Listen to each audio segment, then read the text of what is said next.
Hey everyone, welcome back. In today's video, I'm going to show you how you can simply download and install Open Hardware Monitor in your computer in a very simple way. Open Hardware Monitor is an open source alternative to HWinFo with a clean interface. So how you can simply download it, open any of your favorite browser, then simply come over into the search option and simply search for Open Hardware Monitor. Click enter. And then simply click on the download option, click on download now, click on download, click on the folder icon, and now here's the zip folder, extract all,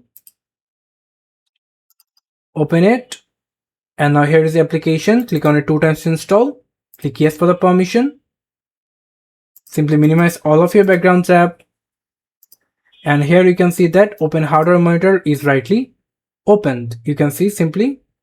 So this is how we can simply download and install Open Hardware Monitor in a computer. Thank you so much for watching. I hope to see you for another videos. Till then, goodbye.